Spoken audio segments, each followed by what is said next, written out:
নমস্কার বন্ধুরা, আপনাদের সাথে আমি শুভঙ্কর। আপনারা দেখছেন শুভটেক বাংলা ইউটিউব চ্যানেল। ভিডিওর থাম্বনেল এবং টাইটেল দেখে আপনারা বুঝেই গেছেন আজকের বিষয়টা কি। হ্যাঁ বন্ধুরা, পশ্চিমবঙ্গের রূপশ্রী প্রকল্পের যোজনা নিয়ে আজকে আমরা বিস্তারিত জানাবো এই ভিডিওতে। এটা আমরা প্রত্যেকেই জানি যে বিবাহের জন্য এককালীন আর্থিক সহায়তা মেয়েদের বিবাহের পূর্বে দেওয়া হয় 25,000 টাকা। তো এখানে কিন্তু বেশ কিছু নতুন নিয়ম লাগু হয়েছে, যেটা আগে এই নিয়মটা ছিল না। বেশ কিছু ডকুমেন্ট কিন্তু এখানে অ্যাড করা হয়েছে এবং আরও কিছু বিস্তারিত কিন্তু এখানে নতুন হয়েছে, যেগুলো আমরা এই ভিডিওতে জানাবো। তো চলুন আর দেরি না করে আমরা ভিডিওটা শুরু করছি। ভিডিওটা শুরু করবার আগে একটা রিকোয়েস্ট, আপনারা যারা এখনও চ্যানেলটিকে সাবস্ক্রাইব করেননি চ্যানেলটিকে সাবস্ক্রাইব করে দেবেন এবং পাশে দেওয়া বেলটির অল নোটিফিকেশনটি ক্লিক করতে ভুলবেন না। আপনারা চলে আসবেন রূপশ্রী প্রকল্পের অফিসিয়াল ওয়েবসাইটে। এছাড়াও আমি আপনাদের সুবিধার জন্য একটা পিডিএফ বানিয়েছি, যেখান থেকে আপনাদের কিন্তু এখানে দেখতে পারবেন। তো এটা হলো পশ্চিমবঙ্গের রূপশ্রী প্রকল্পের যোজনা, যেখানে বিবাহের জন্য এককালীন আর্থিক সহায়তা রাজ্য সরকারের পক্ষ থেকে দেওয়া হয় 25,000 টাকা। ঠিক আছে, এখানে কাস্টমার কেয়ারের নাম্বার, যেখানে ইম্পর্টেন্ট যে নাম্বারগুলো থাকবে, রূপশ্রী প্রকল্পের পরিকল্পনা হেল্পলাইন নাম্বার, এছাড়া রূপশ্রী প্রকল্পের পরিকল্পনার হেল্পলাইন নাম্বার, এছাড়া ইমেল আইডি। ঠিক আছে, এবং এটা হলো নোডাল যেটা রয়েছে মহিলা ও শিশু উন্নয়ন সমাজ কল্যাণ দপ্তরের যে ফোন নাম্বার, সেটাও পেয়ে যাবেন। আমি আপনাদের সুবিধার জন্য ভিডিও ডেসক্রিপশনের নিচে লিঙ্ক আমি প্রোভাইড করে দেবো, সেখান থেকে পাবেন। তো আজকে বেসিক্যালি এখানে আপনাদের এই যে ইম্পর্টেন্ট যে বিষয়গুলো রয়েছে সেগুলোই আপনাদের শেয়ার করব, এবং যে বিষয়গুলো নতুন রয়েছে, কারা কারা আবেদন করতে পারবেন এবং কি কি নতুন নতুন ডকুমেন্ট লাগবে। ঠিক আছে, এই বিষয়গুলো কিন্তু আপনাদের সাথে শেয়ার করবো এবং কীভাবে আবেদন করবেন। তো আবেদনের ক্ষেত্রেও কিন্তু বেশ কিছু চেঞ্জ হয়েছে, যেটা আগে অফলাইনের মাধ্যমে কেবলমাত্র অ্যাপ্লাই করা যেত, সেটা কিন্তু এখন অনলাইনের মাধ্যমেও যাচ্ছে। এছাড়া আপনারা অফলাইনের মাধ্যমে ফর্মটা কোথা থেকে পাবেন সেটার লিঙ্ক আমি দিয়ে দেবো, তবে সেখান থেকে আপনাদের বেশ কিছু জানার রয়েছে, যেগুলো ভিডিও সম্পূর্ণটা দেখুন, জানতে পারবেন। তো এটা হলো পশ্চিমবঙ্গের রূপশ্রী প্রকল্পের বিষয়, যেটা হলো 1 এপ্রিল 2018 থেকে চালু হয়। বিবাহের খরচ মেটাতে আর্থিক সহায়তা রাজ্য সরকারের পক্ষ থেকে দেওয়া হয়, যেখানে সহায়তার পরিমাণ 25,000 টাকা। এটা হলো মহিলা ও শিশু উন্নয়ন বিভাগ এবং সমাজ কল্যাণ দপ্তরে পশ্চিমবঙ্গ সরকারের পক্ষ থেকে দেওয়া হয়। ঠিক আছে, এখন আপনাদের যেটা জানাবো যে কারা কারা আবেদন করতে পারবেন এবং কারা কারা পারবেন না, এখানেই আপনারা জানতে পারবেন। তো মেয়েটিকে অবশ্যই কিন্তু পশ্চিমবঙ্গের একজন স্থায়ী বাসিন্দা হতে হবে এবং পশ্চিমবঙ্গের জন্মগ্রহণ অথবা অথবা যদি সেটা বাইরেও জন্মগ্রহণ হয়ে থাকে কোনো ব্যাপার নেই, তো গত 5 বছর ধরে পশ্চিমবঙ্গের বাসিন্দা কিন্তু অবশ্যই হতে হবে, কিংবা তার বাবা মাকে পশ্চিমবঙ্গের স্থায়ী বাসিন্দা হতে হবে। তো এই কটা রিকোয়ারমেন্ট কিন্তু থাকতেই হবে, না হলে কিন্তু আবেদন করতে পারবে না। মেয়েটির বয়স এখানে 18 বছরের মধ্যে হতে হবে এবং পাত্রের বয়স 21-এর মধ্যে হতে হবে, তাহলে আবেদন করা যাবে। মেয়েটির বিবাহ তার প্রথম বিবাহ হতে হবে, এটা বলে দিই যে যা প্রথম বিবাহের ক্ষেত্রে কিন্তু আবেদন করা যাবে, এবং এই ক্ষেত্রে বলে দিই দ্বিতীয় বিবাহ হলে কিন্তু কোনোভাবেই আবেদন করতে যাবেন না।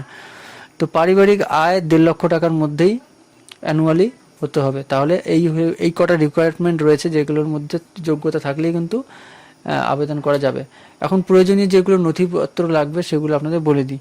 মেয়েটির বয়স প্রমাণপত্র যে কোনো, অর্থাৎ এই বয়স প্রমাণপত্র হিসেবে যে কোনো একটি নথি জমা করতে হবে। জন্মের শংসাপত্র, সেটা ডেট অফ জন্মের শংসাপত্র, সেটা বার্থ সার্টিফিকেট দেখাতে পারেন, PAN card, voter ID card, Aadhaar card, মাধ্যমিকের অ্যাডমিট কার্ড কিংবা স্কুল ছাড়ার শংসাপত্র, অর্থাৎ স্কুলের যে মাধ্যমিক কিংবা এইচএসের যে সার্টিফিকেট থেকে থাকে সেটা থেকেও আপনি পারবেন। তো এতগুলোর মধ্যে নিশ্চয়ই আপনাদের কাছে একটা থাকবে, সেগুলোর মধ্যে একটি ডকুমেন্ট জমা করবেন। ঠিক আছে, এবং আয়ের শংসাপত্র বলতে এখানে বলা হচ্ছে যে ফ্যামিলি ইনকাম, সেটা ইয়ারলি যদি 1.5 লক্ষ টাকার বেশি হয় সেটা কিন্তু তারা কিন্তু আবেদন করতে পারবে না। ইয়ারলি 1.5 লক্ষ টাকার মধ্যে সেটার ডিটেলস লাগবে। তো পশ্চিমবঙ্গের বাসস্থান যে পার্মানেন্ট রেসিডেন্সিয়াল, সেটা কিন্তু অবশ্যই মিনিমাম 5 বছরের বাসিন্দা হতে হবে, সেভাবে কিন্তু আবেদন করতে হবে এবং সেটা রেসিডেন্সিয়াল সার্টিফিকেটে থাকতে হবে। ব্যাংকের পাসবই অবশ্যই ইম্পর্টেন্ট বিষয়, ব্যাংকের পাসবই থাকতেই হবে, কেননা ব্যাংকে যার নামে টাকাটা ঢুকবে, অর্থাৎ যেই মেন নামে, সেই মেন নামে কিন্তু একটা ব্যাংকের পাসবই লাগবে, সেই পাসবইটা শো করাতে হবে। ঠিক আছে, এবং প্রস্তাবিত বিবাহের প্রমাণ হিসেবে সকলে তো আর কার্ড বানাতে পারে না, যার জন্য স্বঘোষণা হলেও চলবে, বিবাহের আমন্ত্রণপত্র হলে বেশি কাজে আসে, বিবাহের নিবন্ধনের বিজ্ঞপ্তি, এগুলো লাগবে। ঠিক আছে, যে কোনো একটি। ঠিক আছে, বিবাহের যদি কার্ডটা যে বানিয়ে থাকে সেই কার্ডটা যদি দেখান তাহলে বেশি ভালো হয়। তো পাত্রের বয়সের প্রমাণপত্র যে কোনো একটি ডকুমেন্টস লাগবে, জন্মের শংসাপত্র অর্থাৎ বার্থ সার্টিফিকেট কিংবা voter ID card, PAN card, Aadhaar card, মাধ্যমিকের অ্যাডমিট কার্ড, স্কুল ছাড়ার শংসাপত্র অর্থাৎ স্কুলের যে সার্টিফিকেট সেটা হলেও হবে। এবং মেয়ে এবং পাত্রের রঙিন পাসপোর্ট সাইজের ফটো একই সাথে লাগবে। তো আবেদনের প্রক্রিয়া এখন আপনাদের বলে দিই, এই আবেদনের প্রক্রিয়ার ক্ষেত্রে কিন্তু বেশ কিছু নিয়ম চেঞ্জ হয়েছে, যেটা অফলাইন অনলাইন বিভিন্ন রকম রয়েছে। ঠিক আছে, যেটা আগে কেবলমাত্র অফলাইনের মাধ্যমেই ছিল, যেটা ছিল ব্লক ডেভেলপমেন্ট অফিস হয়ে থাকলে, অর্থাৎ গ্রামীণ এলাকার হয়ে থাকলে সেটা block development office, corporation office হয়ে থাকলে কমিশনার অফিস, এবং পৌর এলাকা অর্থাৎ মিউনিসিপ্যালিটি এরিয়া হলে মিউনিসিপ্যাল অফিস কিংবা সাব ডিভিশনাল অফিসে হয়ে অফলাইনের মাধ্যমে আবেদন করতে হতো, কিন্তু সেটা এখন অনলাইনের মাধ্যমেও হচ্ছে।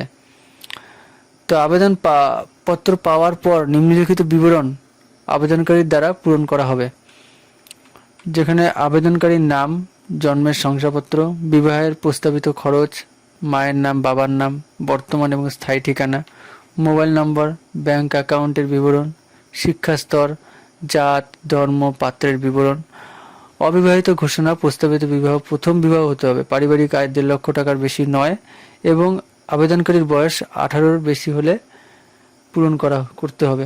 18 বেশি হলেই কিন্তু মেয়ে সন্তানের বিবাহ দিতে হবে, তার নিচে হলে এই স্কিমের হয়ে বঞ্চিত থাকবে।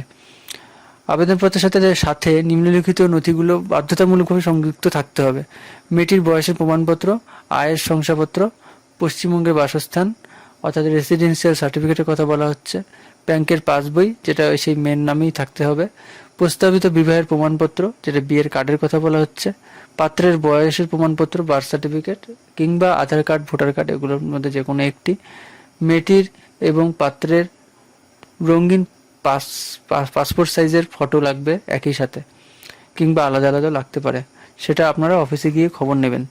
তো এখন বলে দিই, প্রয়োজনীয় নথিগুলির সাথে সংযুক্ত যথাযথভাবে পূরণ করা আবেদনপত্র নিম্নলিখিত অফিসগুলিতে জমা দিতে হবে: ব্লক ডেভেলপমেন্ট অফিসারের অর্থাৎ গ্রাম এলাকার জন্য ব্লক ডেভেলপমেন্ট অফিসে, কিংবা কর্পোরেশন এলাকার জন্য কমিশনার অফিস, পৌর এলাকার অর্থাৎ মিউনিসিপ্যালিটি এরিয়ার হলে মিউনিসিপ্যাল অফিস কিংবা সাব ডিভিশনাল অফিসে গিয়ে যোগাযোগ করতে হবে। এছাড়া অনলাইনের মাধ্যমে আপনারা করতে পারেন। প্রাপ্ত আবেদনগুলি উপযুক্ত কর্তৃপক্ষ দ্বারা যাচাই করা হবে। আবেদন গৃহীত হলে আর্থিক সহায়তার পরিমাণ সরাসরি আবেদনকারী ব্যাংক অ্যাকাউন্টে স্থানান্তরিত করা হবে, সেটা তখনই অবশ্যই কিন্তু মেয়েটির নামে অ্যাকাউন্টের পাসবইটা থাকতে হবে। প্রকল্পের বৈশিষ্ট্য: সুবিধাগুলি পেতে আবেদনপত্রের বিবাহের দিন থেকে 30 দিনের কম এবং 60 দিনের বেশি আগে জমা দিতে হবে। বুঝতে পারেন আশা করি। বিবাহের দিন থেকে 30 দিনের কম এবং 60 দিনের বেশি, ঠিক আছে, আগে জমা দিতে হবে। এভাবে আপনারা কিন্তু আবেদনপত্রটা জমা দেবেন। বিবাহের পরে জমা দিলে কিন্তু হবে না। আবেদনপত্রটি সম্পূর্ণ বিনামূল্যে রয়েছে এবং গোটা বছর ধরে সমস্ত ব্লক, সাব ডিভিশনাল এবং কর্পোরেশন অফিসগুলিতে উপলব্ধ থাকবে। বিবাহ তারিখের 5 দিন আগে মেয়ের অ্যাকাউন্টে ফান্ড ট্রান্সফার করা হবে। প্রকল্প সংক্রান্ত যে কোনো অভিযোগের জন্য ব্লক, সাব ডিভিশনাল কিংবা কর্পোরেশন অফিসে যোগাযোগ করা যাবে। আবেদনকারী অনলাইন এবং অ্যাপ্লিকেশন আইডির মাধ্যমে আবেদনপত্র অবস্থাও যাচাই করতে পারবে, অর্থাৎ অ্যাপ্লিকেশন বর্তমান স্ট্যাটাস কী রয়েছে সেটা আপনি অনলাইনের মাধ্যমে চেক করতে পারবেন, সেটা আপনারা দেখাবো। এছাড়া ইম্পর্টেন্ট যে নাম্বারগুলো থাকবে, মেইল আইডি, ফোন নাম্বার, সেগুলো আমি দেবো ভিডিও ডেসক্রিপশনের নিচে, এবং পশ্চিমবঙ্গের মহিলা ও শিশু উন্নয়নের সেটা সমাজ কল্যাণ দপ্তরের মেইল আইডি, ফোন নাম্বার থাকবে।